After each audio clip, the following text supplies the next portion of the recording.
Bien, esta conferencia se sitúa en el marco de las charlas que este año se dan aquí en el privado sobre el tema del aborto, ¿verdad? Y el padre me encargó que tratara de hablarles cuál es la suerte de los niños que sufren este crimen abominable del aborto, ¿verdad? Aunque hay que unir los niños abortados al caso de todos aquellos niños que mueren sin bautismo antes del uso de razón, aunque hayan nacido ya. O sea que se trata del uso de la suerte de los niños fallecidos sin bautismo, sea en el seno materno, sea fuera de él. Y la pregunta que me parece que conviene hacer aquí es si en este tema delicado, la suerte de los niños que mueren sin bautismo antes del uso de razón, si la Iglesia tiene una doctrina definida, si tiene puntos claros de doctrina, o si tiene solamente, como nos lo sugirió el documento de la Pontificia Comisión Bíblica, de la Comisión Teológica Internacional del año 2007, si tiene únicamente hipótesis teológicas, porque toda la doctrina de la Iglesia al respecto queda reducido al nivel de opiniones y al nivel de hipótesis teológicas. Con la hipótesis, yo me dije, bueno, ¿qué significa hipótesis teológica? Y me fui al DRAE, el diccionario de la Real Academia, porque a veces hay que definir los términos. ¿Qué significa la palabra hipótesis? Dice el diccionario, suposición de una cosa posible o imposible para sacar de ella una consecuencia. Y después tiene una pequeña acotación, hipótesis de trabajo, la que se establece provisionalmente como base de una investigación que puede confirmar o negar la validez de la misma. O sea que de ser hipótesis teológicas nos encontraríamos que el limbo es una, diríamos, base provisoria para una investigación teológica sobre estos niños, y que con esta investigación podrá verse confirmada o negada. De hecho, el trabajo parecerá negar la existencia del limbo. Entonces vamos a ver si es realmente algo que se pueda afirmar o que se pueda negar. Bien, utilizo como introducción de esta conferencia la notificación que de este documento dio la agencia CENIT, porque es interesante como resumen y como también como presentación del tema. Entonces el trabajo se llama Esperanza de Salvación para los niños muertos sin bautismo, del año 2007.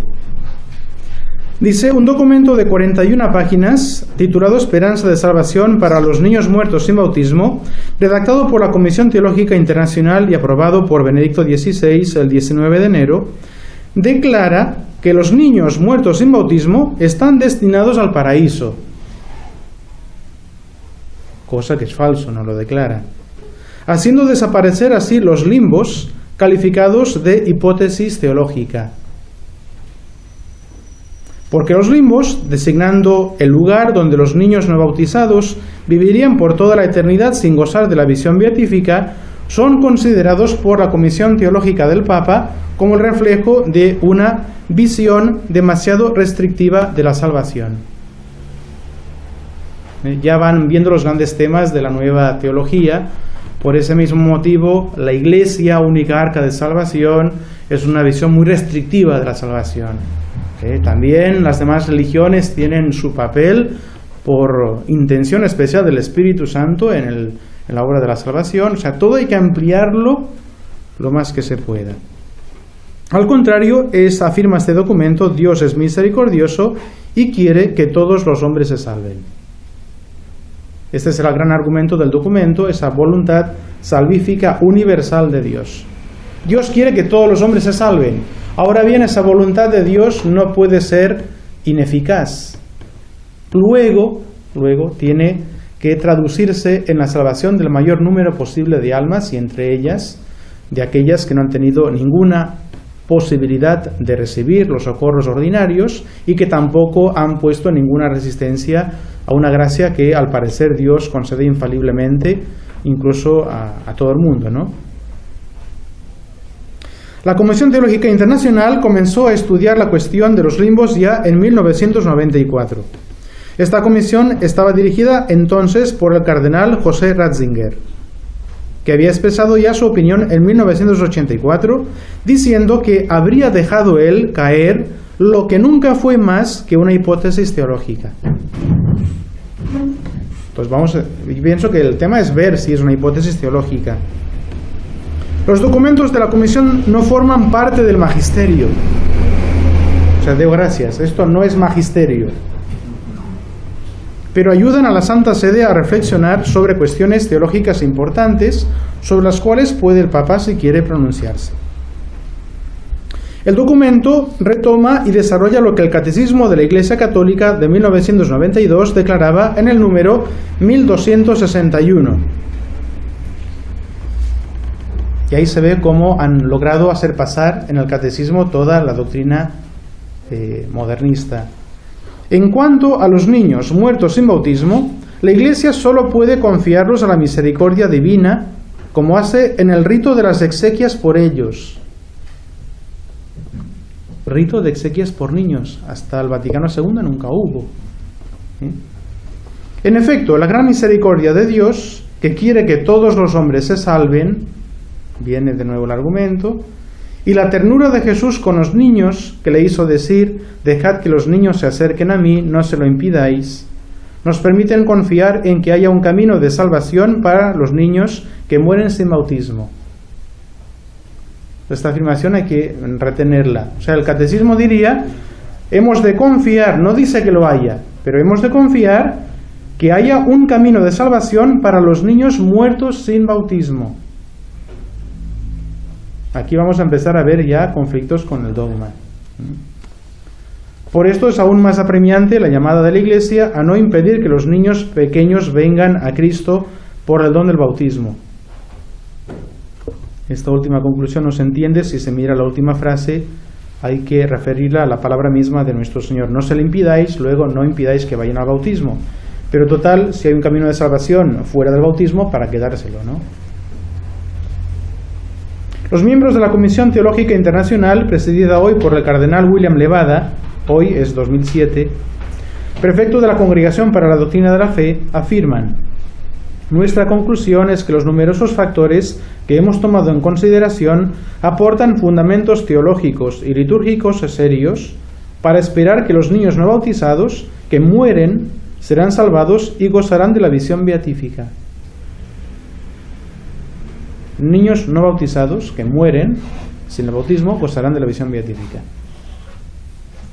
Subrayamos el hecho de que más que motivos de conocimiento cierto, se trata de razones de una piadosa esperanza, ya que hemos de reconocer que la Iglesia no tiene ciencia cierta sobre la salvación de los niños que mueren sin ser bautizados. ¿Pues qué me quieren dar? Me suprimen el limbo y ¿qué me dan a cambio? Nada cierto, esperanzas piadosas.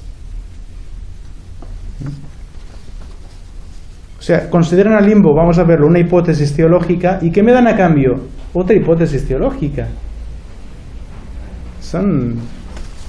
Porque no hay nada, ningún fundamento.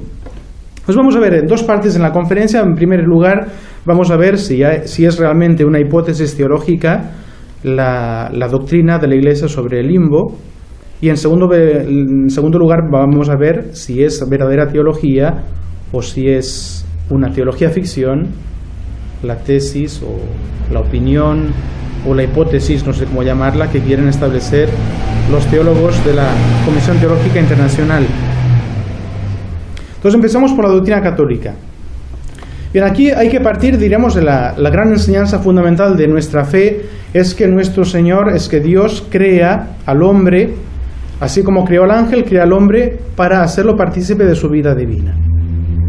O sea, esta es la razón de ser de la creación del hombre, y eso se manifiesta en la misma creación de Adán y de Eva, ya que nuestro Señor los crea allá en el paraíso terrenal, bueno, los crea y los coloca en el paraíso terrenal, pero sabemos por la doctrina católica que estaban dotados ellos no solamente de una naturaleza perfecta, íntegra, sana, sino de todo el orden sobrenatural, la gracia divina, santificante, que los orienta, los destina a la visión beatífica, eso sí, y además los dones preternaturales.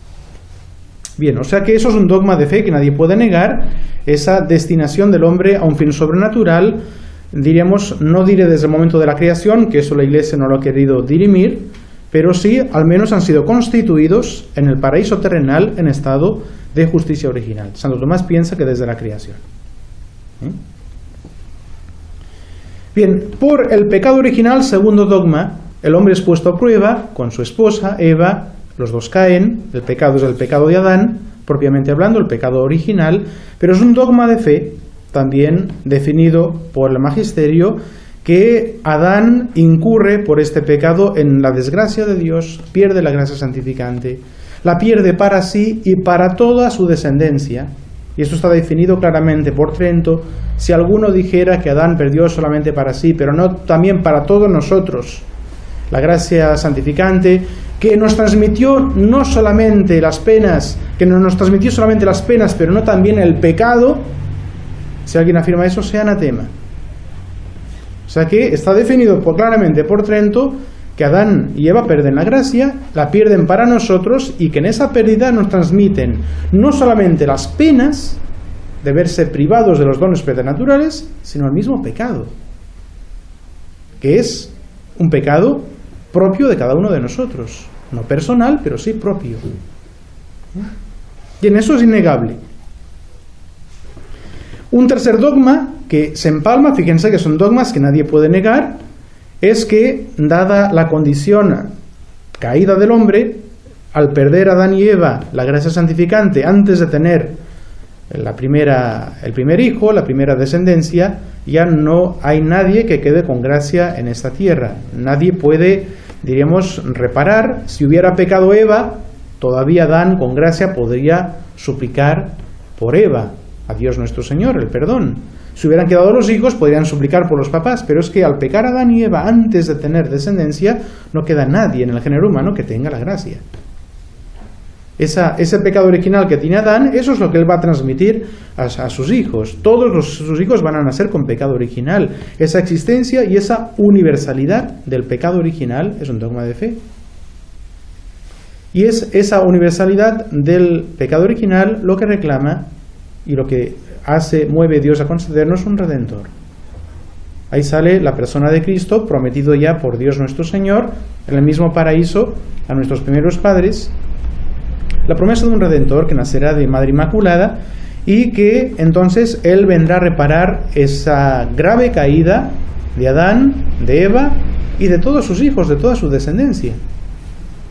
O sea, el dogma de que todos los hombres deben ser redimidos para poder recuperar la gracia. Y esta redención también nos enseña, fíjense, son muchos dogmas que son claros, que no se puede negar y no los puede negar este documento, el hecho de que esa redención se realiza por la cruz. Nuestro Señor nos redime muriendo por nosotros en la cruz, expía la ofensa que los pecados han hecho a Dios, que el pecado original ha hecho a Dios, nos devuelve la gracia, y para devolvernos la gracia, nuestro Señor instituye la Iglesia, que nace del costado traspasado de nuestro Señor. La Iglesia como medio necesario para salvarse. Nadie se puede salvar sin quedar incorporado a la Iglesia.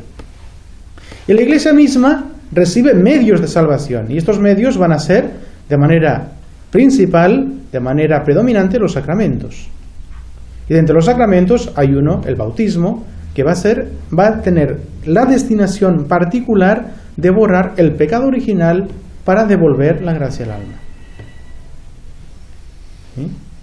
O sea, eso todo está ahí, estamos en terreno dogmático.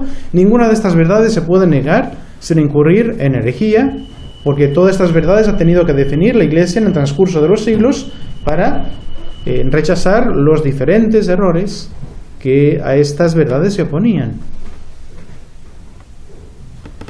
Bien, con estas bases dogmáticas, o sea que fíjense que estamos partiendo de la revelación. O sea, lo que es importante ver es que no estamos partiendo de pensamientos, de imaginaciones, estamos partiendo de una base dogmática, de dogmas que también nos enseña la fe, tienen una armonía, una cohesión, una coherencia entre sí. Entonces, ¿qué pasa con los niños muertos sin bautismo? ¿Qué pasa en particular con ellos? Bien, yo pienso que aquí podemos resumir toda la enseñanza de la Iglesia en 4 puntos, que son los 4 ciertos, aunque no tengan el mismo grado de certeza. Vamos a ver, los 2 primeros puntos que les voy a mencionar son dogmas también definidos de fe, mientras que los otros 2 son ciertos, pero nunca han sido definidos como dogmas de fe. Son doctrina común de la Iglesia. Los primeros 2 no se podrían negar sin herejía, los otros 2 no se podrían negar sin temeridad. Pero no es hipótesis teológica, no es una solución provisoria, es una doctrina constante de la Iglesia. Y en el primer punto, a tener en cuenta, dogma de fe, las almas que salen de esta vida con el pecado original quedan excluidas para siempre de la visión beatífica. Es un dogma de fe. La razón es bien clarita. El que muere con el pecado original, el que sale de esta vida con el pecado original, ya después de esta vida ya no se puede remediar nada, porque el que sale de esta vida ya ha llegado a término, dirá Santo Tomás, ya no puede modificar ninguna de las condiciones de esta vida, ningún estado. Entonces, el que muere con el pecado original justamente carece de la gracia santificante, porque el pecado original es, en su aspecto esencial, formal, es la privación de una gracia que debería estar. Entonces, decir que una persona muere con el pecado original es decir que muere privado de la gracia. Y si muere privado de la gracia, ya no tiene ninguna capacidad, ninguna aptitud, ninguna posibilidad de alcanzar la visión beatífica, porque la visión beatífica es el desarrollo perfecto de la gracia. Gracia y gloria no son esencialmente distintas, son la misma realidad. Son la posesión sobrenatural de Dios, la vida divina en mí, que en esta vida se da imperfectamente, es la gracia, que en la otra vida se dará perfectamente, es la gloria, pero se distinguen gracia y gloria como se distinguen, no sé, grano de trigo y planta de trigo, bellota y árbol, el niño y el adulto. Son exactamente lo mismo, es sustancialmente. Entonces, el que muere con la gracia de Dios tiene asegurada la visión beatífica, aunque tenga que pasar purgatorio, pero tiene asegurada la visión beatífica. Y el que muere sin la gracia, la tiene perdida para siempre. O sea, un dogma de fe. Eso realmente no hay manera de darle vueltas. Ahí les doy magisterio de la Iglesia, por ejemplo, Clemente IV, en la profesión de fe de Miguel Paleólogo, en 1267. Todos estos textos los examina al trabajo. Todos. Pero le busca la vuelta para a ver qué quiere decir aquí el concilio. Entonces, profesión de fe, una profesión de fe es un credo. Lo que Miguel Paleólogo debe creer. ¿Qué se le pide? Creer. Las almas de aquellos que mueren en pecado mortal o con solo el pecado original descienden inmediatamente al infierno para ser castigados, aunque con penas desiguales. Entonces, fíjense que está equiparando o asimilando o comparando el pecado mortal y el pecado original. Los que mueren con pecado mortal o con pecado original descienden al infierno. Bien. Aquí es verdad que harán falta todavía matizar, distinguir, pero ya podemos ver aquí que los que mueren con el pecado original forman parte no de los salvados, sino de los condenados.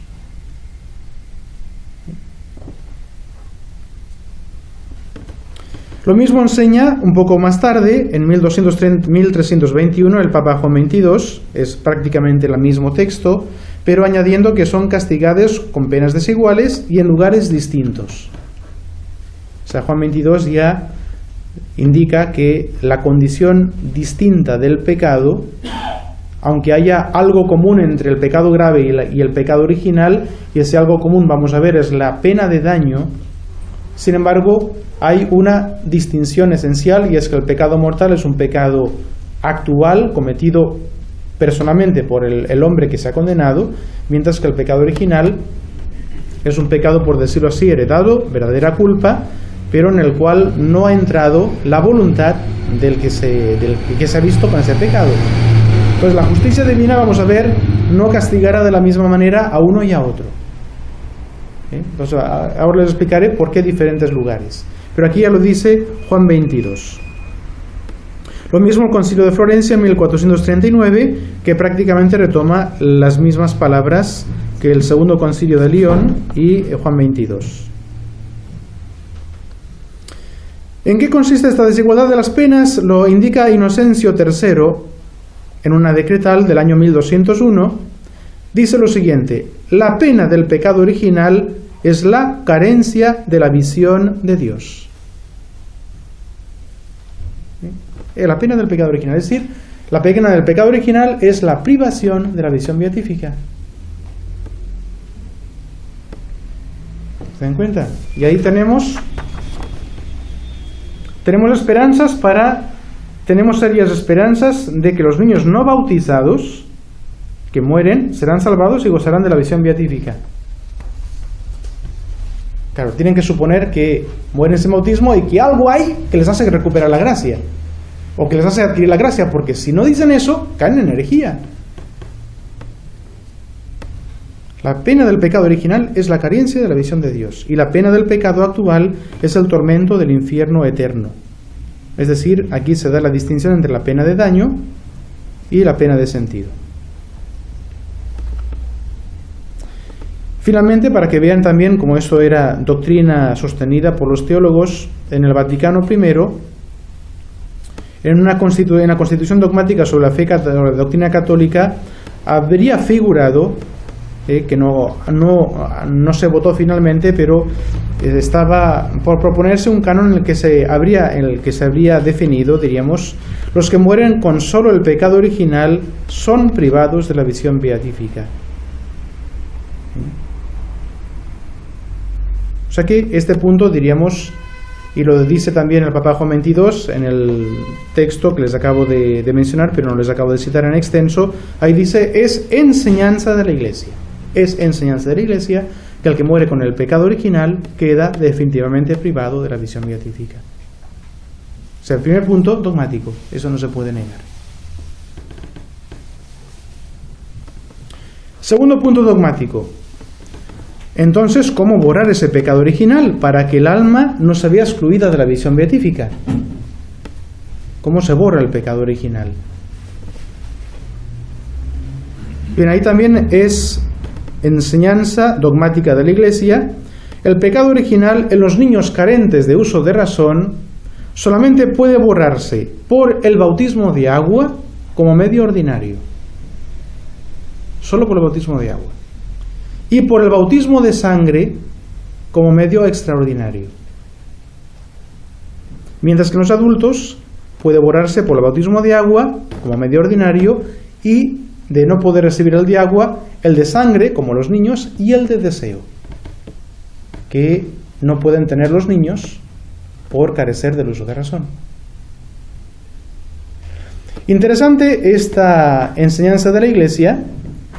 ¿Por qué? Porque se ve cómo la Iglesia sabe cuál es la suerte de estos niños, sabe cuál es el medio ordinario y necesario, y sabe las eventuales excepciones que Dios ha puesto a esta regla. Porque en esto se van a basar aquí, en este documento, que pueden haber muchas excepciones, que tú estás limitando mucho el poder de Dios. Dios no se ve atado a sus sacramentos. Sí, de acuerdo, es verdad. Dios no se había atado a los sacramentos. Dios podría salvar a esos niños de múltiples maneras. Pero puesto que le ha revelado a su Iglesia cuál es la manera única, ordinaria de hacerlo, y le ha revelado las eventuales excepciones, ya está. No se pueden inventar más. O sea, la Iglesia sabía qué excepciones hay. No hace falta imaginarlas. En este documento lo van a decir. Es una obra de imaginación, Dice en el número 27: pero en el siglo XX los teólogos pidieron el derecho de poder imaginar nuevas soluciones. incluida la posibilidad de que la plena salvación de Cristo llegara a estos niños. O sea, los teólogos piden el derecho de poder imaginar nuevas soluciones. Es un trabajo de imaginación. Pero está basado en la doctrina católica, está basado en la fe, en la escritura, en el magisterio. ¿No?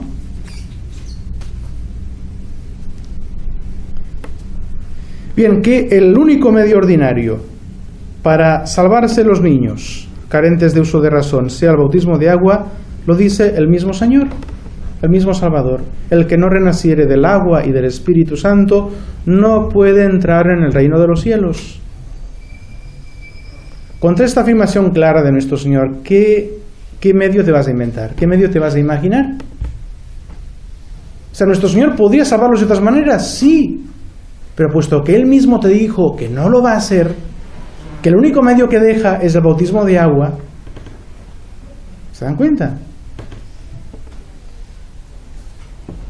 Bautismo de agua. Como medio extraordinario, el bautismo de sangre. ¿Qué significa? Significa, y eso lo explica claramente Santo Tomás, que también aquellos niños que muriesen en odio a la fe católica, derramando la sangre por nuestro Señor, pues esta manera de morir por nuestro Señor, aunque no tuvieran el bautismo de agua, es una manera tal vez más perfecta de quedar configurados a la pasión y muerte de Cristo. Y esto les serviría de pase para la visión beatífica. Hace las veces de bautismo, aunque no imprima el carácter, pero les borra el pecado original y les da la gracia. Bautismo de sangre. Que podría ser el caso de los niños inocentes. No sé si es el caso exactamente, porque pongamos que estos niños inocentes ya estuviesen circuncidados, ya tenían la gracia, pero si no lo hubieran tenido, el bautismo de sangre se las habría dado.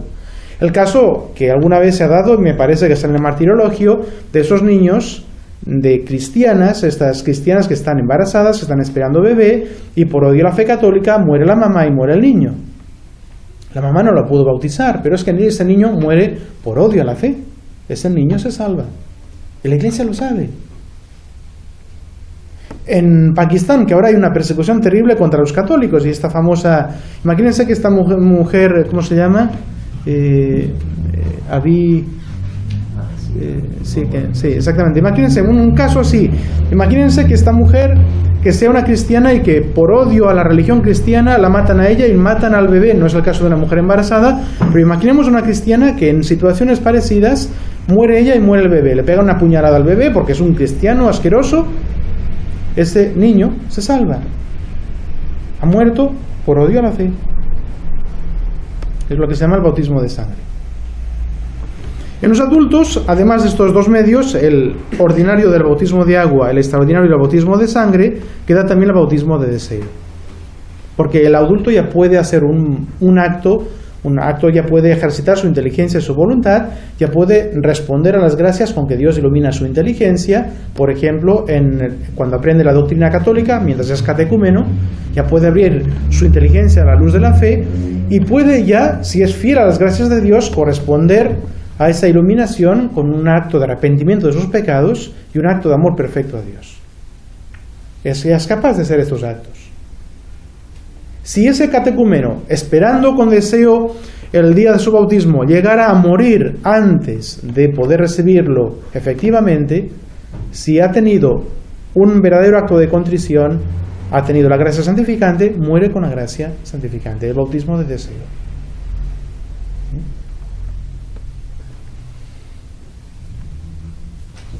Bien, yo pienso que aquí, para demostrar este punto dogmático, pues nada mejor que citar catecismos, porque los catecismos son los manuales de nuestra fe. Es lo que todo niño tiene que aprender y tiene que creer para recibir la primera comunión, y todo lo que un pastor debe enseñar a sus ovejas. O sea, el niño tiene que aprenderlo y tiene que creerlo, y el pastor debe enseñarlo. ¿Qué nos enseña el Catecismo Mayor de San Pío X? Pregunta 172. ¿Podría salvarse quien sin culpa se hallara fuera de la Iglesia? Quien sin culpa, es decir, de buena fe, se hallara fuera de la Iglesia y hubiese recibido el bautismo, o a lo menos tuviese el deseo implícito de recibirlo, y buscase además sinceramente la verdad, y cumpliera la voluntad de Dios lo mejor que pudiese, este tal, aunque separado del cuerpo de la Iglesia, estaría unido al alma de ella, y por consiguiente en camino de salvación. Pero fíjense, se le pide estar de buena fe fuera de la Iglesia y haber recibido el bautismo de agua, el ejemplo de un protestante, o al menos tener el deseo de ese sacramento. Deseo que se puede ser implícito. Se me viene a la mente como deseo implícito del sacramento, es decir, un deseo no claramente formulado. Ustedes han oído hablar tal vez alguna vez de la beata Catherine o Catalina Tekakwitha. Es una... que me dice que sí, el señor Saborido. ¿Qué tribu era? Siempre me olvido. Me parece que es de la tribu de los hurones. Me parece que es hurona. ¿Sí? Había una lucha entre hurones y navajos y nunca sé si es navaja o si es hurona. El caso es que esta niña, la mamá de esta niña, se convierte en la fe católica cuando llegan ya al Canadá. Me parece que es Canadá, ¿verdad? El Canadá. Llegan una remesa de misioneros jesuitas que evangelizan ese poblado y después los jesuitas son martirizados. Y como son martirizados, la mamá no aprendió a bautizar a su hija, se limitó a transmitir la fe y le predicó a su hija la fe que ya había recibido de los jesuitas. Y Catherine tuvo que esperar hasta la edad de 42 años, hasta que venga el siguiente envío de jesuitas, de sacerdotes, para poder recibir el bautismo. Pero hasta que recibe el bautismo a la edad de 42 años, esta chica hace todo un progreso espiritual increíble. El amor que tiene de nuestro Señor, cómo le ofrece su vida, cómo se la brinda, la vida de santidad que lleva, y no ha recibido el bautismo todavía. Pero ama intensamente a nuestro Señor y por supuesto que está deseando ese sacramento. ¿En qué medida lo deseaba? ¿Era un deseo expreso o era solamente, Señor, lo que tú quieras? Es la disposición del alma de saber ella que Dios reclama el bautismo, enseguida lo quiere. Esa. Después sigue diciendo el Catecismo Mayor de San Pío X. ¿Cuáles son los sacramentos más necesarios para salvarse? Los sacramentos más necesarios para salvarse son dos. El bautismo, necesario para todos, y la penitencia, necesaria a todos los que después del bautismo han pecado mortalmente. Clarísimo. Para salvarse hace falta el bautismo. ¿Es necesario el bautismo para salvarse? Pregunta ya el Catecismo una vez que ha llegado a la sección del bautismo. El bautismo es absolutamente necesario para salvarse. Habiendo dicho expresamente el Señor, el que no renaciere en el agua y en el Espíritu Santo no podrá entrar en el reino de los cielos. ¿Puede suplirse de alguna manera la falta del bautismo? La falta del bautismo puede suplirse con el martirio, que se llama bautismo de sangre, o con un acto de perfecto amor de Dios o de contrición que vaya junto con el deseo al menos implícito del bautismo. Y a este llamamos bautismo de deseo. Catecismo, simplemente.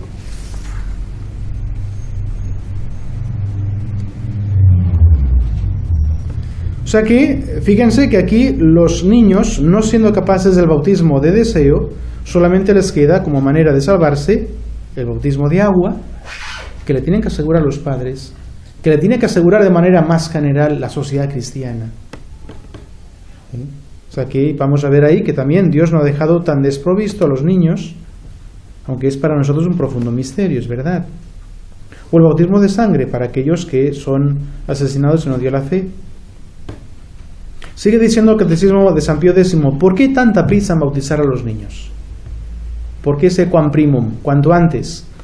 Hay que darse prisa en bautizar a los niños porque están expuestos por su tierna edad a muchos peligros de muerte y no pueden salvarse sin el bautismo.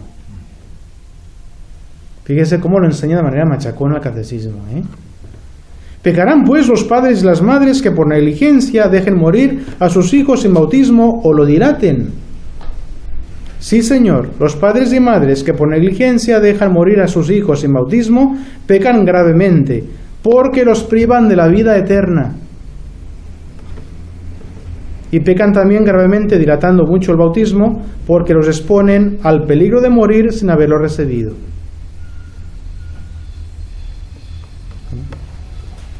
sea, es clarísima la enseñanza de la Iglesia. Y ahí fíjense que no hay nada de hipótesis teológica. No es, bueno, la Iglesia piensa que, la Iglesia opina, algunos padres pensaron, pero no está clara la cosa. No, es una respuesta directa que debe creerse y que debe predicarse así a los fieles. Trento también habla del tema. Dice en el número 31 del bautismo, del capítulo referido al bautismo: aunque sea muy útil a los fieles el conocimiento de lo que hasta aquí se ha explicado, todavía parece que nada hay más necesario como enseñarles que la ley del bautismo ha sido prescrita por Dios a todos los hombres. De modo que si no renacieren para Dios por la gracia del bautismo, los engendran sus padres, sean fieles o infieles, para la infeliz y eterna muerte. Y así los pastores explicarán muchas veces lo que se lee en el Evangelio: el que no renaciere del agua y del Espíritu Santo no puede entrar en el reino de Dios. Esta ley, sigue diciendo el número 32, debe entenderse no solo para los adultos, sino también para los niños infantes, porque así lo ha recibido la Iglesia por tradición apostólica. Y lo confirma el unánime y sentir y autoridad de los santos padres. Y el número 34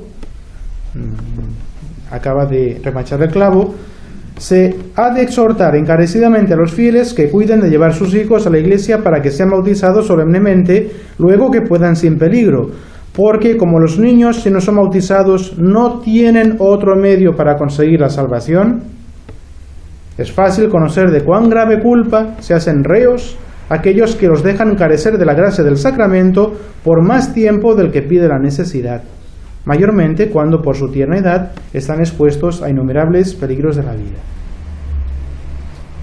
Clarísimo. No tienen otro medio para conseguir la salvación. Bien, estos son dos postulados dogmáticos. Son dogmas de fe que entran dentro del tema. Siguen otras dos grandes verdades que ya no han sido definidas expresamente por la Iglesia. Podrían serlo, porque son doctrina cierta, pero son deducción teológica necesaria del dato revelado. Partiendo del dato revelado, llegamos a esa deducción teológica necesaria. ¿Cuál? Tercera verdad: el lugar llamado limbo de los niños. Quienes mueren con el solo pecado original, es decir, los que han muerto, los que han salido de esta vida sin el bautismo, por lo tanto con pecado original, por ser almas condenadas, están en el infierno. Pero cuentan en él con un lugar especial llamado limbo de los niños. Ahí tal vez hay un desarrollo dogmático que la Iglesia hace partiendo del dato revelado, y como diría aquí el documento, diríamos teniendo en cuenta la coherencia con los demás dogmas. Aquí el documento quiere exagerar mucho tal vez la voluntad salvífica universal de Dios o la misericordia de Dios. Yo aquí, la Iglesia siempre ha hecho valer la justicia de Dios, que no puede castigar de la misma manera a quien tiene un demérito distinto. Entonces todos los santos padres, y San Agustín a la cabeza, dice que los niños que mueren sin el bautismo con el pecado original bajan al infierno, aunque tengan que sufrir la pena más benigna, pero son gente condenada. Condenada, es decir, la palabra misma lo dice, que tiene la pena de daño, que tiene la privación eterna de Dios. Incluimos en el infierno a todos los que tienen privación de Dios.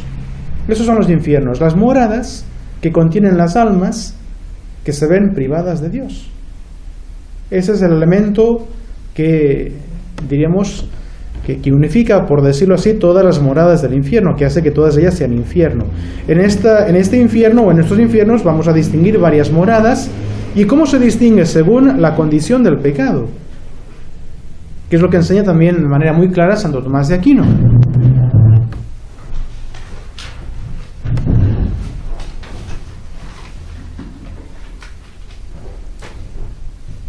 O sea, yo tengo, ustedes saben que hay 4 infiernos, o había 4 infiernos.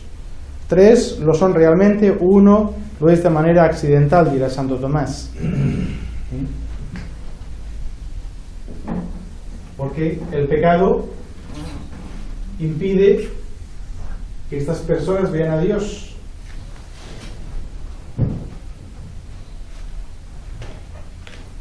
Este está nuevo.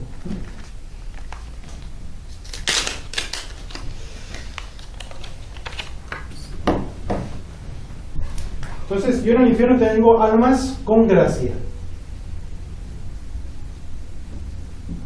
Y tengo almas sin gracia.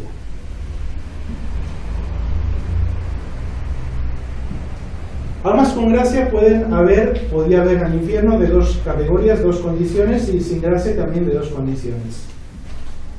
Pueden haber almas con gracia que se ven privadas de la visión beatífica por pecados veniales. Porque, aunque han muerto en gracia de Dios, ya no hay pecado venial en el purgatorio. Los pecados veniales que podían tener al morir quedan expiados en la muerte misma, o en el juicio, o en el primer acto de caridad que hacen al entrar en el purgatorio. Ya está. En el purgatorio ya no hay faltas veniales, pero queda la pena debida por esos pecados. O sea, digamos por pecado venial, por causa del pecado venial, el pecado venial va a poner un lugar, un infierno, que será el purgatorio. Infierno, ¿por qué? Porque hay privación de Dios, privación de la visión beatífica, privación temporal, como también lo será la del siguiente. ¿Por qué? Porque hay gracia. Y si tiene la gracia, la visión beatífica está asegurada. Pero por el momento el pecado venial impide el acceso a la visión beatífica durante un tiempo. Y también estaban, diremos, por razón del pecado original, no porque lo tuvieran, sino porque teniendo la gracia, el pecado original no expiado todavía, de hecho, impedía la entrada de los justos en el cielo. Es el seno de los santos padres, o el seno de Abraham. Es el limbo de los santos padres o el seno de Abraham.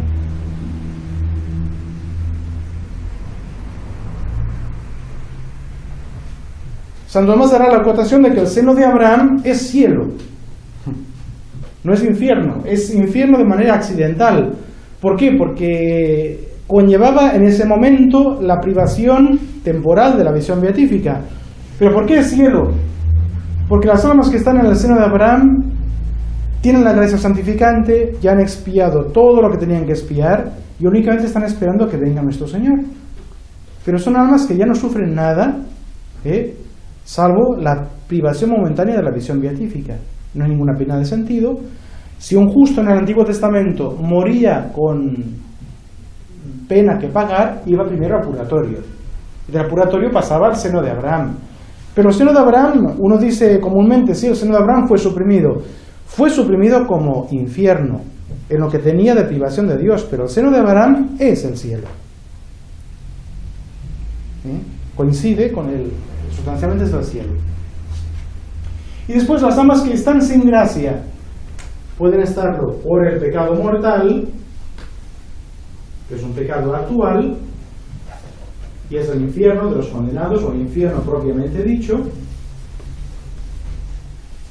o puede estar por el pecado original, por el solo pecado original.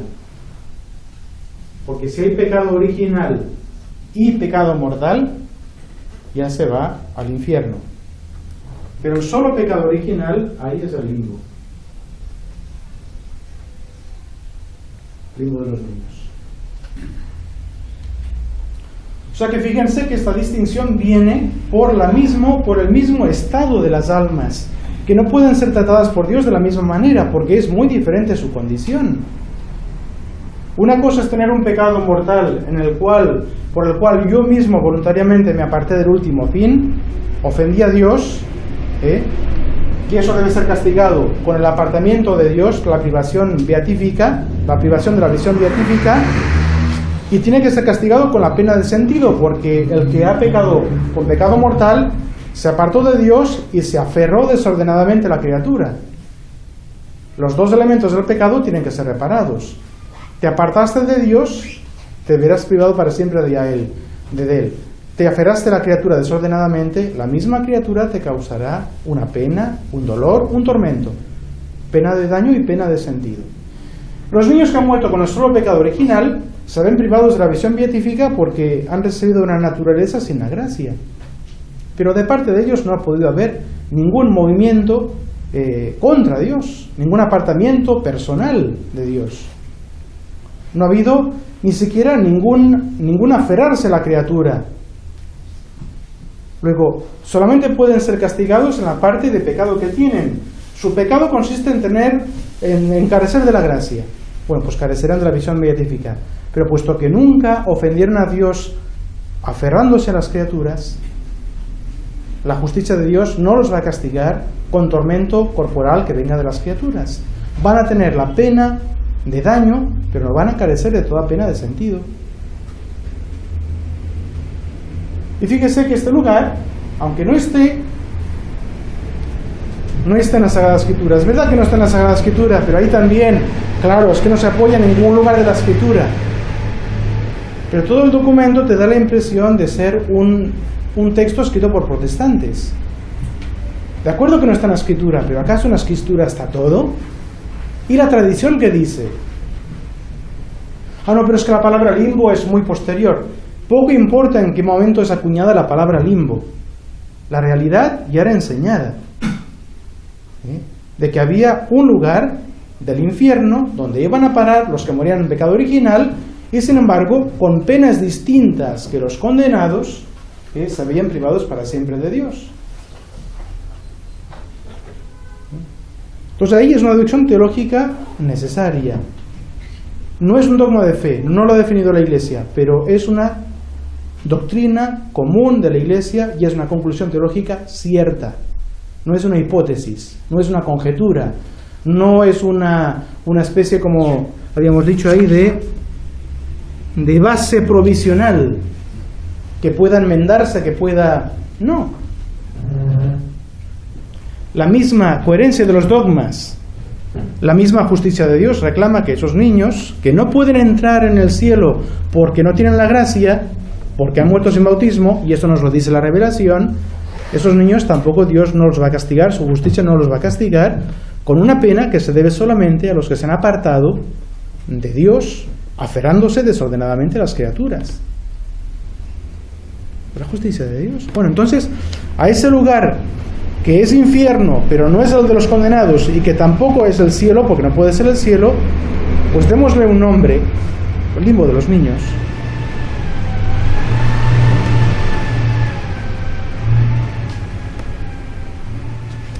Pío VI habla de esta doctrina cuando tiene que rechazar una falsa interpretación de los jansenistas. Una vez más, ese texto está expuesto aquí, pero diríamos relativizado. Dice así Pío VI: la doctrina que reprueba como fábula pelagiana el lugar de los infiernos,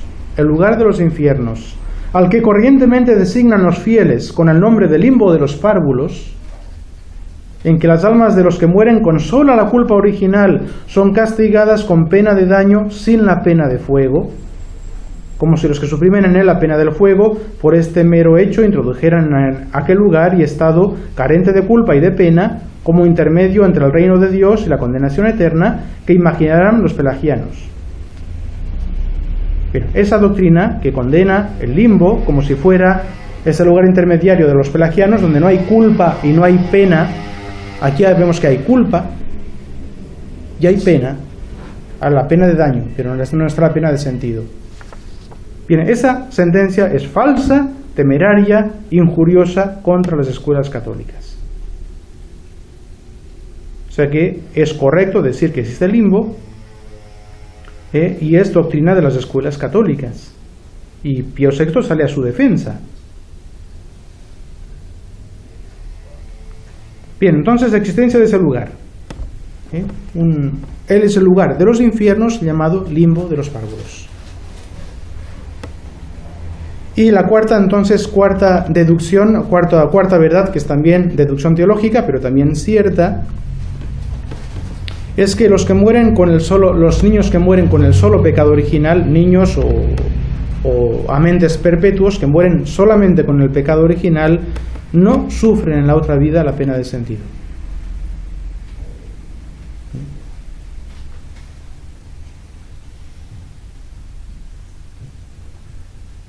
Bien, eso también lo tenemos en el Magisterio y en los Santos Padres, aunque en los Santos Padres hay pues toda una variedad de opiniones propia de la investigación teológica. San Agustín pensaba que tendrían que soportar alguna pena, aunque sabía que no podían soportarla como los condenados del infierno. Alguna tenían que sufrir. Decía que era una pena muy benigna. Los padres griegos en su gran mayoría decían que no, ningún tipo de pena. Y esa es la sentencia que acaba, diríamos, acaba enseñándose en la Iglesia, ¿verdad? Así, por ejemplo, Inocencio III, pues ya lo hemos leído, la pena del pecado original es la carencia de la visión de Dios, como indicando que no hay otra pena debida a ese pecado. ¿Sí? Mientras que la pena del pecado actual es el tormento del infierno eterno. O sea que la pena del sentido, especialmente la pena de fuego, ya se debe al pecado actual. De hecho, incluso el venial, el purgatorio, tiene fuego. ¿Sí?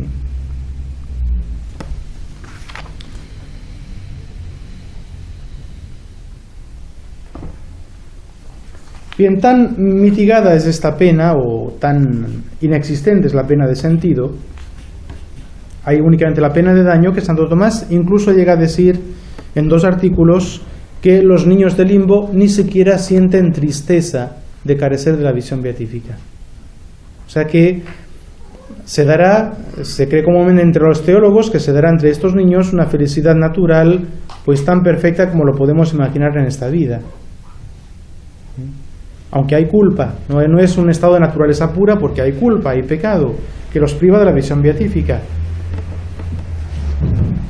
Pero no van a sentir esa tristeza, será compatible con una felicidad de orden natural, es decir, un conocimiento y amor de Dios, porque la felicidad del hombre está eminentemente en la contemplación, que es el uso de la inteligencia y de la voluntad, es ese conocimiento amoroso de Dios, tal como se lo puede conocer y amar a partir de la creación. O sea, diríamos, la felicidad más grande que puede tener un hombre en esta vida, imagínense un Aristóteles que disfruta contemplando la verdad que ha encontrado y que se aplica a conocer a Dios y todo lo que Dios ha creado y ama a ese creador. Y bien, ahí realmente es la felicidad más grande que puede tener un hombre si uno hace abstracción de la fe.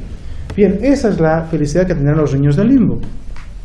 Un conocimiento pues bastante abundante de Dios a partir de tal como se lo puede conocer por la creación. Entonces los niños conocerán al dedillo las 5 vías, por ejemplo, y a partir de ese conocimiento de las huellas de Dios en la creación se elevarán hasta la persona del Creador y lo adorarán como su bienhechor supremo, como el que les ha dado la vida, el ser, y estarán contentísimos de haber recibido de él esa vida.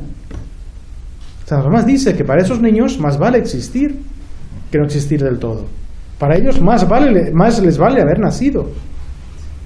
No tienen la visión beatífica, pero tienen al menos un grado de bondad, de ser, de conocimiento, de amor, que vale la pena, que justifica su existencia. Ahora, Dios no les ha querido dar más. Misterio de Dios. Gratuidad de los dones de Dios. Y a veces malicia de los hombres. Entonces San Tomás ni siquiera van a tener tristeza por la carencia de la visión beatífica. Dice por 2 razones. Primero, porque nadie se duele de un mal desconocido. Ahora bien, los niños van a conocer a Dios a partir del conocimiento natural, el más elevado que quieran, pero esos niños van a carecer para siempre del orden sobrenatural y por lo tanto del conocimiento sobrenatural. Sabrán, seguramente podrán conocer materialmente algunas verdades de la fe, como las puede saber hoy un protestante, que Dios sea uno, que Dios sea trino. Van a ver el día del juicio a su Redentor, a Cristo en gloria. Sabrán que estaban destinados a una felicidad sobrenatural, que nunca tendrán, pero jamás tendrán la menor idea de en qué consistía esa felicidad sobrenatural. Nunca sabrán en qué consistía. Y eso, por eso, al no saberlo, pues no les causará pena. Y segundo motivo dice porque ninguna voluntad ordenada se duele de carecer de algo que nunca pudo tener. Interesante. Una voluntad ordenada, como será la de esos niños después de la muerte. Y aunque tengan el pecado original, ya ese desorden de facultades no se dará en el alma separada y vuelta a unir con el cuerpo. Entonces, no se pueden doler de carecer de algo que nunca han podido alcanzar. El hombre que ha podido hacer actos suyos, como por sus actos pudo alcanzar a Dios, si se condena, se dolerá toda la eternidad de no tener lo que sí pudo alcanzar. Pero los niños que no pudieron recibir el bautismo y tampoco pudieron ordenarse a Dios con un acto personal, no tuvieron jamás la oportunidad de alcanzar ese bien que es la visión beatífica. Y por lo tanto nunca se van a doler de no tenerla.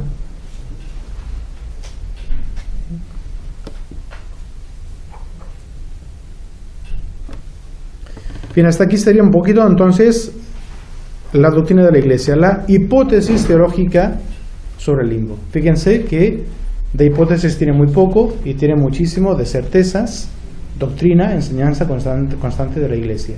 Aunque diferentes grados de certeza, ¿de acuerdo?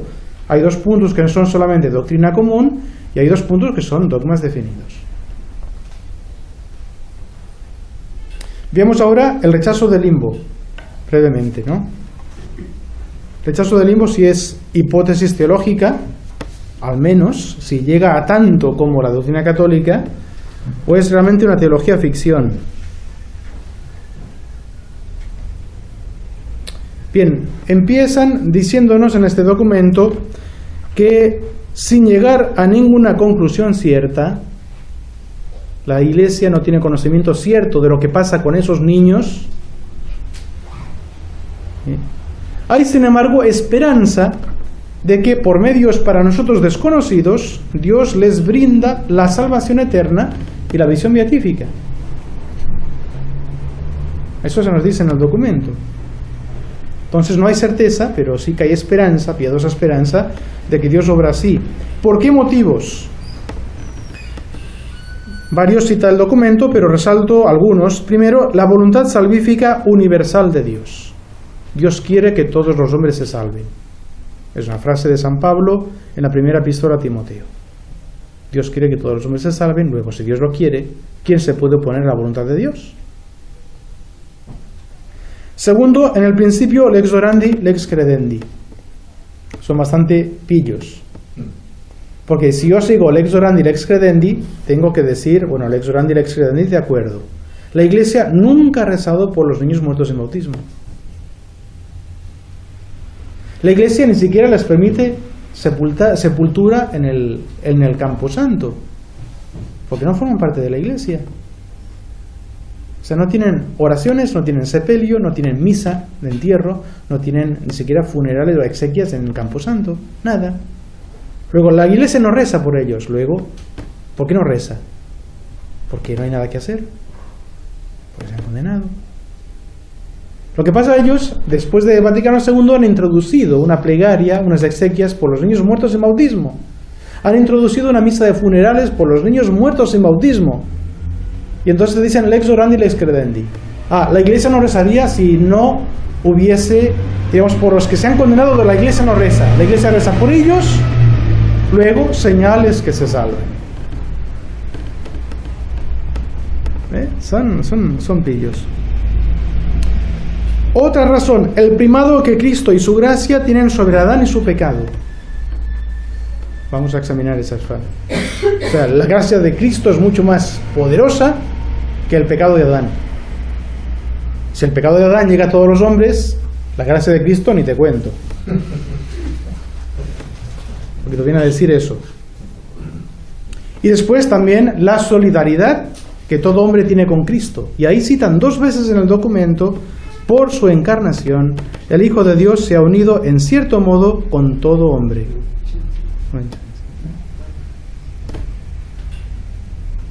Bueno, examinemos un poquito estos argumentos, a ver si son, ya que ellos se han dado el lujo de examinar los argumentos de la doctrina católica, pues hagamos nosotros lo mismo, examinemos sus argumentos, a ver si tienen consistencia, ¿no?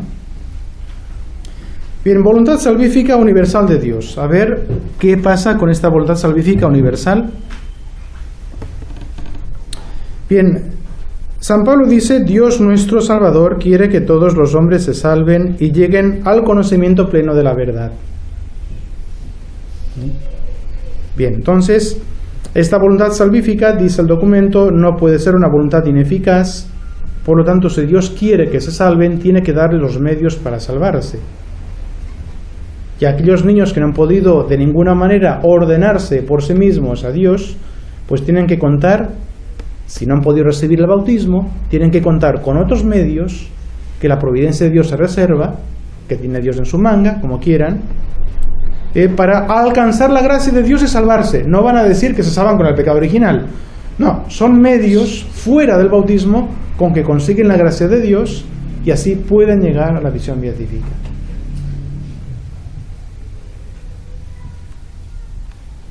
Bien, empecemos a ver esta voluntad salvífica universal para simplemente ver si está bien interpretada. Bien, sabemos que esta voluntad salvífica universal de Dios existió siempre y sin embargo no impidió, por decirlo así, la condenación de gran parte de los ángeles. Eso es dato revelado. La rebeldía de Lucifer y todos los ángeles que lo siguen, y es dogma de fe que existen ángeles condenados y que a pesar de la voluntad salvífica universal de Dios, estos ángeles se condenaron y están hoy en el infierno. ¿Quién te va a negar eso? Pero también, sigamos, después Dios crea a Adán y la voluntad salvífica de Dios se manifiesta dándole la gracia y diciéndole: mira, Adán, con esta gracia te vas a salvar. Pero Dios permite el pecado original. Y al permitir el pecado original, pues permite que muchos de los descendientes de Adán caigan en pecados graves y se condenen, y permite que muchos de los descendientes de Adán mueran sin bautismo. O sea, si yo tomo este argumento diciendo que la voluntad salvífica de Dios es tan eficaz que no puede dejar de cumplirse, si aplico esto a los niños del limbo, tengo que aplicarlo también a los ángeles y decir que ningún ángel se condena, porque en el momento de rebelarse Dios tenía en la manga algún medio providencial para darle el arrepentimiento y acabó salvándose. Y los hombres que mueren en pecado mortal, en el momento mismo de morir, una iluminación y acaban salvándose, porque si no, la voluntad salvífica universal de Dios pasa a ser una veleidad. ¿Se dan cuenta cómo están, por esa sola frase, están reinterpretando todo el dogma católico? Pero fíjense que esta voluntad salvífica universal no es tal que haga que todos los hombres se salvan, porque muchos ángeles se condenan, muchos hombres se condenan también. El mismo Cristo viene y se hace hombre y predica durante 3 años. Y en esta predicación, Él mismo, a pesar de su voluntad salvífica universal, encuentra el odio, la resistencia, la lucha de los sacerdotes, de los fariseos, que lo condenan a muerte. Después de retirarse a los cielos, esa voluntad salvífica universal se ve contrariada continuamente por las persecuciones contra la Iglesia, gente que se niega a recibir la gracia. ¿Y qué hacemos con eso? ¿Se dan cuenta de que es algo? Están interpretando mal una frase. No puede significar lo que quieren hacerle decir a esa frase. Así como se condenan los ángeles, así como se condenan los hombres, así como Cristo mismo encuentra resistencia y Él mismo no entra en ciertos corazones que le resisten, y no entra en el de Judas, y no entra en el de Caifás, y muchos hombres se condenan a pesar de esta voluntad salvífica de Dios.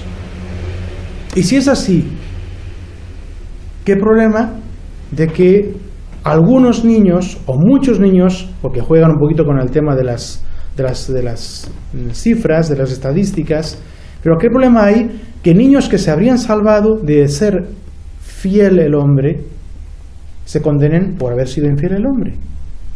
Porque Dios tenía previsto, o sea, la voluntad salvífica de Dios es verdad que existe, pero ¿cómo existe? Como lo explica Trento, existe en que Dios crea a los ángeles y los dota de naturaleza, de gracia, para que se puedan salvar. Y es ahí de la voluntad salvífica. Dios quiere que se salven y esa voluntad es eficaz. Te doy la gracia. Pero tú puedes resistir a esa gracia. Adán lo crea y le da a Dios la gracia. Y esa gracia la tendrás que transmitir a todos tus hijos. ¿Por qué? Porque quiero que todos ellos se salven. Claro. pero tú vienes y pierdes la gracia. Ahora todos tus hijos van a nacer con pecado, sin la gracia. ¿Qué? ¿Es culpa mía? Es culpa tuya. De ti, Adán, no es culpa mía. Yo te di todos los medios para que tú transmitieras la gracia y que tus hijos la tuvieran. Tú la perdiste. Bueno, para que veas que mi voluntad es eficaz, yo te voy a enviar un Redentor. Y envía un Redentor y Jesucristo mismo se hace hombre. Y Jesucristo, para que veas que tengo verdadera voluntad de salvar a todos los hombres, voy a fundar la iglesia. Y para que veáis que tengo verdadera voluntad, voy a mandar a todos, a mis apóstoles, y voy a mandar a mi iglesia que vayan a todas las gentes y que todas las gentes escuchen de ellos la predicación y reciban de ellos el bautismo. Esa es la voluntad salvífica universal de Dios, que se vale de las causas segundas, que se vale de la iglesia, que manda misioneros. Y entonces, ¿qué pasa? Si una sociedad acepta esta predicación de los apóstoles y se hace cristiana, pues ¿cuántos niños que se van a salvar porque reciben el don de la gracia? Porque han sido fieles, han correspondido con esa voluntad salvífica de Dios. Pero sí, ¿qué pasa si los hombres vienen a resistir? Si las sociedades vienen a resistir a esa predicación de la fe, a ese don de la gracia por los sacramentos, que no quieren la Iglesia Católica, automáticamente esa sociedad se ve privada de la gracia. ¿Por culpa de quién? ¿De Dios? ¿Por ineficacia del querer divino? ¿O por culpa de los hombres? Por culpa de los hombres. Esos niños que se habrían salvado, que habrían tenido el bautismo de ser tú fiel a la gracia, no lo van a tener por tu culpa. Y la cosa queda defraudada no de la parte de Dios, sino de parte del hombre. Y sin embargo, Dios había dado todos los medios para que estas almas se pudieran salvar. Pero hay niños que mueren en el seno materno y estos ya, bueno, ahí también hay una parte de misterio para nosotros. Y bueno, aquellos que queriéndolo los papás y que mueren en el seno, sí, es realmente, ahí es una parte de estas cosas, son grandes misterios de Dios que Dios se reserva. Pero fíjense, esto nos basta para decir que esta voluntad salvífica, tal como lo interpreta el documento, es falsa, es una falsa interpretación, y que la correcta, pues es la que siempre ha enseñado la Iglesia y la que explica Santo Tomás de la Suma al hablar de la voluntad divina. ¿Dios quiere que todos los hombres se salven? Sí, y les da todos los medios para eso, pero Dios no impide la acción de las causas secundas que pueden poner trabas, impedimentos a la difusión de esa gracia. Y es un hecho dogmático, ya le digo, no podemos negar que se han condenado ángeles y hombres.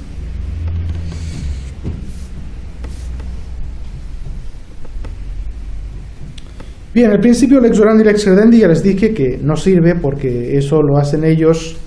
Lex orandi lex credendi bien aplicado, pues la Iglesia no reza por esos niños, la Iglesia no les permite sepultura eclesiástica. El primado de Cristo y su gracia sobre Adán y su pecado.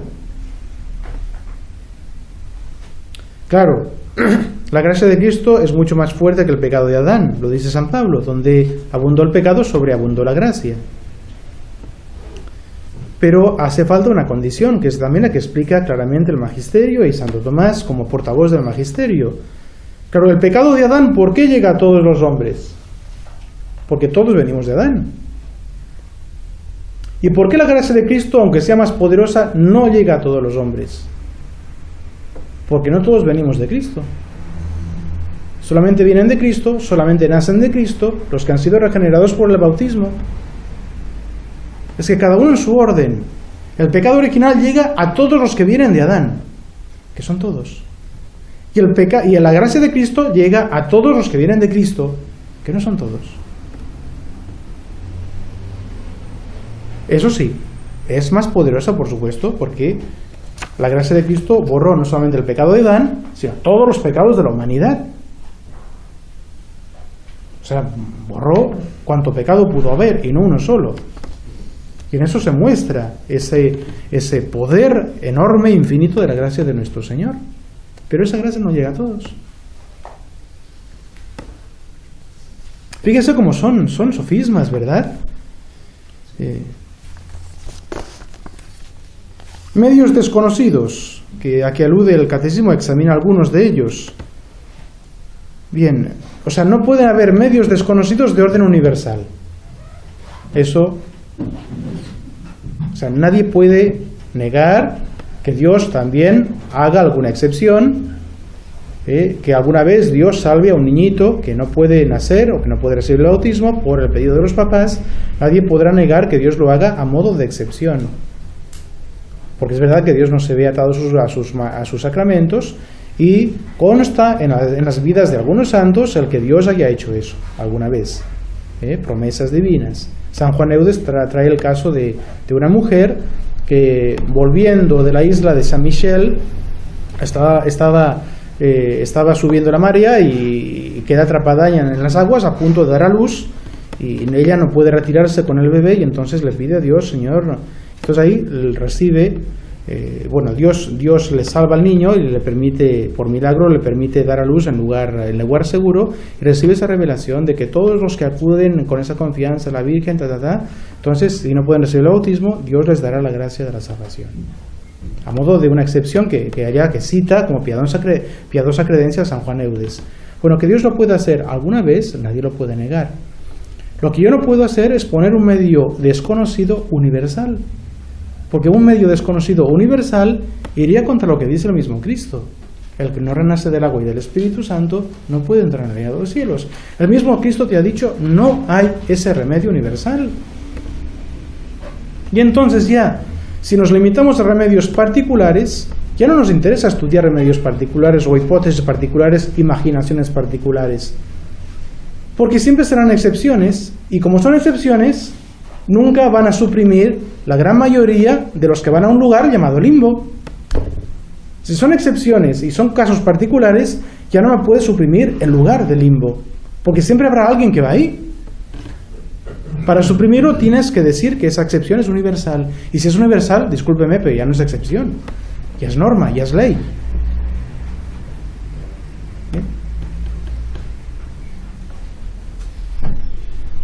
Entonces, el limbo, hipótesis teológica. Es evidente que lo que es hipótesis teológica y no de muy buena calidad es este documento en el que empiezan los teólogos a imaginar soluciones alternativas para los niños muertos sin el bautismo, muertos en pecado, con el pecado original. En todo el documento estamos frente a una relativización total de los datos del magisterio. Se hace una especie de estudio histórico de los datos del magisterio. No aquí en lo que se quería decir es tal cosa, tal otra. Se relativiza todo para poder después reducir, continuamente se reduce la doctrina del limbo, que, vamos a ver, es más que el limbo. Se reduce continuamente a opiniones, a hipótesis, para poder, diríamos, negarlo tranquilamente o dejarlo de lado, porque tampoco se lo niega, se dice que sigue siendo una hipótesis teológica posible. Pero yo aquí lo he anotado, por ejemplo, fíjense, se va hablando del documento, entonces te vas poniendo la doctrina de la Iglesia. Entonces, la autoridad de San Agustín en Occidente fue tan grande, él decía que los niños van al infierno, que los padres latinos, de hecho, adoptaron su opinión. Entonces, como San Agustín tenía una influencia tan grande sobre los demás padres, todo el mundo acepta la opinión de San Agustín, pero es una opinión. Y yo me preguntaba, ¿y por qué tiene que ser una opinión? ¿No será que los padres de la Iglesia aceptan la explicación de San Agustín porque saben que es doctrina de la Iglesia y se dicen: che, mira qué bien lo explicó este? Mira qué bien explicó este Agustín lo que siempre ha enseñado la Iglesia. Y por eso todos los padres lo aceptan, porque ven en esas palabras de San Agustín reflejada, bien explicada, en palabras claras, la doctrina universal de la Iglesia. Pero ellos, ¿qué hacen? Opinión de Agustín, y todo relativizado. Es una opinión que siguen otros padres de la Iglesia. Opinión. En la Edad Media, los autores medievales interpretan el castigo muy suave de San Agustín, se llega a esto a ser una opinión común. Esta doctrina teológica de la felicidad natural es una tentativa, un intento, dando así a la misericordia de Dios un peso mayor que a la opinión de Agustín. Todo opinión, tentativa, hipótesis, cuando es doctrina de la Iglesia. O sea, intentan relativizar el dato de la Iglesia para poder, diríamos, pasar páginas sobre el limbo. Y ellos imaginan nuevas soluciones. O sea, no dan mejor que opiniones, ellos dan imaginación, la imaginación al poder.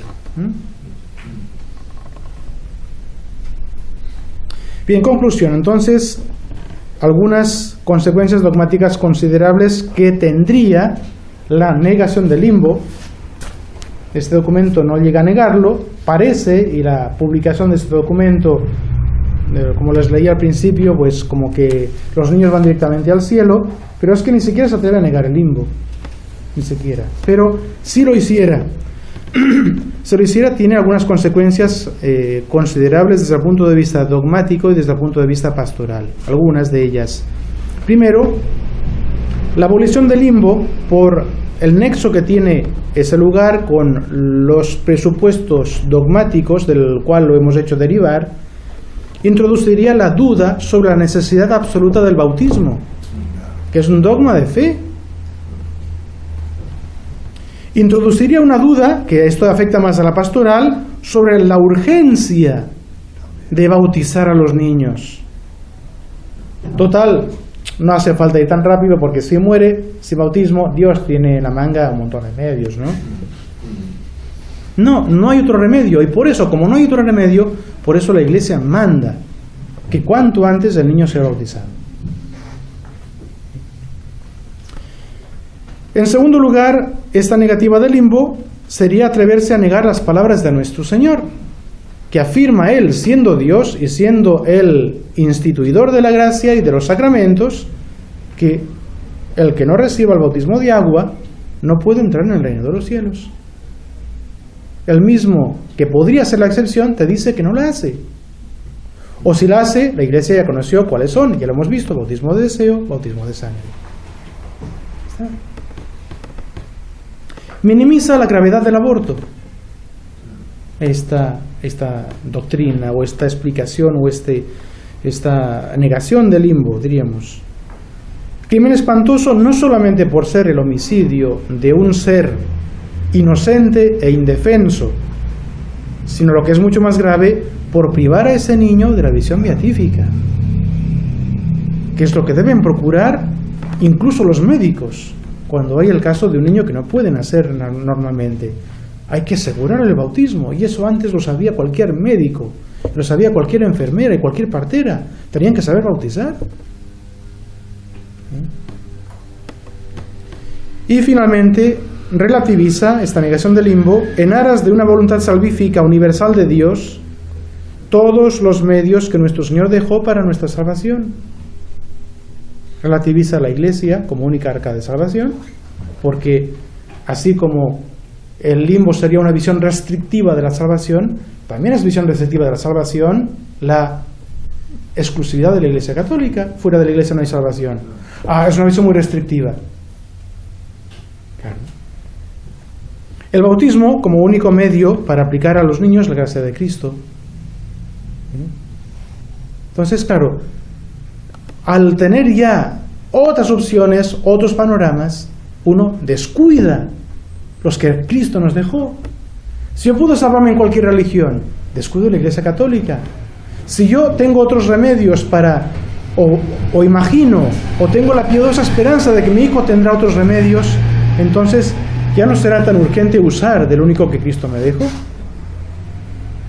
Y entonces se pasa a descuidar los medios que el Señor ciertamente nos dejó para que se cumpliera esta voluntad salvífica universal. Y esta voluntad salvífica universal en realidad atenta contra la voluntad salvífica universal de Dios, porque lleva a descuidar los medios que sí dan la salvación. Claro, siempre será algo delicado explicarle a una mamá que ha perdido un hijo, y siempre, por supuesto, yo pienso también que ¿qué se puede decir a una madre que ha perdido inculpablemente el hijo? Pues también, cuando ha sido inculpable, yo pienso que hay 2, 3 grandes verdades que ahí tiene que recordar la mamá. El dolor se sentirá. Primero, diríamos, es el hecho, la gratuidad absoluta del orden sobrenatural. sea, es verdad que Dios lo dio a todos los hombres en Adán, pero después del pecado de Adán, pues ya no quiere brindarlo a todos los hombres, y ha querido hacerlo así en parte para mostrar que ese orden sobrenatural es absolutamente gratuito. Nosotros hemos de agradecerle a Dios de rodillas el tener la gracia, el haberla recibido, porque hay tantos que van a morir sin ella. Niños, digo, y yo puedo tenerla. Entonces es algo gratuito. Segundo, ya es algo que depende de Dios. El Hijo es un don de Dios. Dios lo quiere dar y a veces Dios lo quita. Y cuando Dios lo quita es un misterio ahí realmente insondable. ¿Por qué Dios me lo quita? ¿Por qué Dios no le quiso dar la vida de la gracia a mi Hijo? Y eso ya realmente es algo donde no nos podemos meter. Lo sabremos el día del juicio final. El día del juicio final, la providencia de Dios se justificará y ahí veremos las razones poderosas, justas, bondadosas que el Señor tuvo para obrar así. Y lo tercero es que también, pues, que sepan esas mamás que sus hijos, de todos modos, más vale que hayan nacido. Porque esos niños van a tener una felicidad natural, no van a ser de los condenados del infierno, que se ven odiando a Dios. Estos niños amarán a Dios, aunque sea de un amor natural, lo conocerán, aunque sea un conocimiento natural, y van a gozar de una felicidad que realmente justifica su existencia.